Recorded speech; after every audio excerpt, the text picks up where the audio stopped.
تعال معي يا عزيزي، يلا تخيل معي المشهد. الجنرال الانجليزي غاردون ما باشا، غاردون بطل امبراطورية بريطانيا العظمى اللي قهر التمرد في الصين وحارب في الغرب، واقف يسلم قصر الحاكم العام في الخرطوم. الراجل ده محاصر قريبة 320 يوم يا عزيزي. حصار الموت. الخرطوم جوا بقت عبارة عن هيكل عظمي لمدينة. المؤن انتهت، الجوع انتشر، الناس بقت تغلي قشر الشجر وتاكل سمك الطلح وجلود الحمير عشان تعيش. غاردون كاتب في مذكراته اليومية اللي انتشرت بعدين باسم مذكرات غاردون في الخرطوم جملة بتوصف حالته أثناء الحصار. بيقول: أنا هنا زي فار في المصيدة، براقب النيل وهو بينشف وبراقب نهايتي القربت. بريطانيا هناك في لندن كانت مقلوبة، الرأي العام والجرايد ضاغطين على رئيس الوزراء جلادسون لدرجة انه اضطر يرسل جيش انغاز ضخم بقيادة اللورد وولسلي في اغسطس 1884. الجيش ده كان بيتحرك في النيل ببطء شديد. من الناحية الثانية الامام محمد احمد المهدي في معسكره في مدرمان كان حاسبها بالورقة والقلم. المؤرخ الدكتور محمد سعيد القدال في كتابه تاريخ السودان الحديث هنا بيشرح العبقرية العسكرية. هنا بيقول: المهدي عرف انه جيش الانغاز البريطاني انتصر في معركة ابو طلح يوم 17 يناير 1885 وبقى قاب قوسين او ادنى من الخرطوم. يعني اللعبة بقت لعبة السباق يا عزيزي، يا الخرطوم تسقط هسه يا الانجليز يصلوا ويضيعوا فرصة العمر. ربنا أراد النيل الأبيض منسوب ينخفض بشكل ما طبيعي، وده كشف حتة واسعة من الطين والخرسانة الضعيفة في بوابة المسلمية اللي هي حاليا جنوب الخرطوم. الحتة دي كانت نقطة الضعف القاتلة في دفاعات غاردون.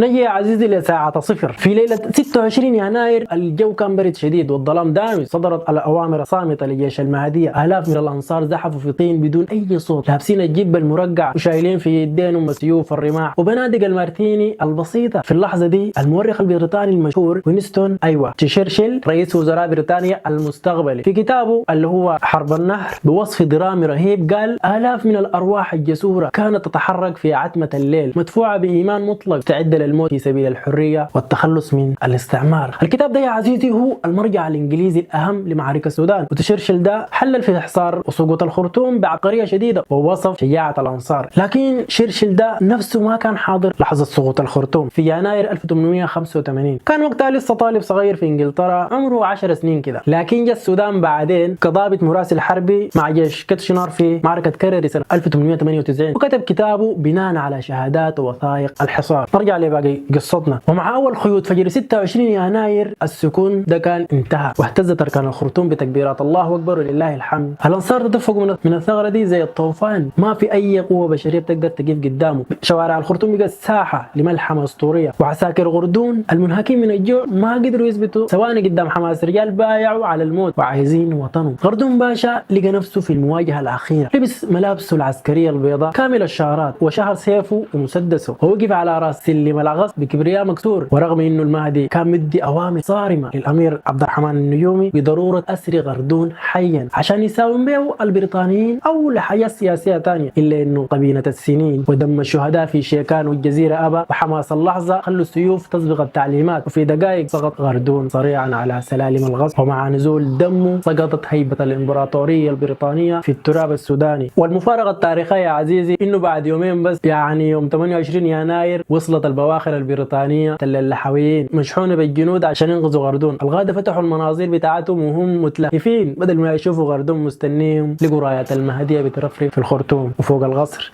الانصار مالين الشوارع بيكبروا، البواخر لفت ورجعت خايبه ومنكسره من حيث اتت، وتم فصل راس المحتل البريطاني غردون ورسلوه للمهدي في معسكره بمدرمان تاكيدا على النصر. الخرطوم في اليوم ذاك ما حررت نفسها بس، دي قدمت اضخم تضحيه وجسدت واحده من اعظم الملاحم البطوليه في التاريخ الانساني. رجال بصدور عاريه وسيوف بسيطه كسروا كبرياء اعظم جيش في الارض، واثبتوا للعالم كله انه فجر الحريه لو ثمنوا الدم الشعوب مستعده تدفع الثمن ده عشان تعيش عزيزه او تموت شهيده.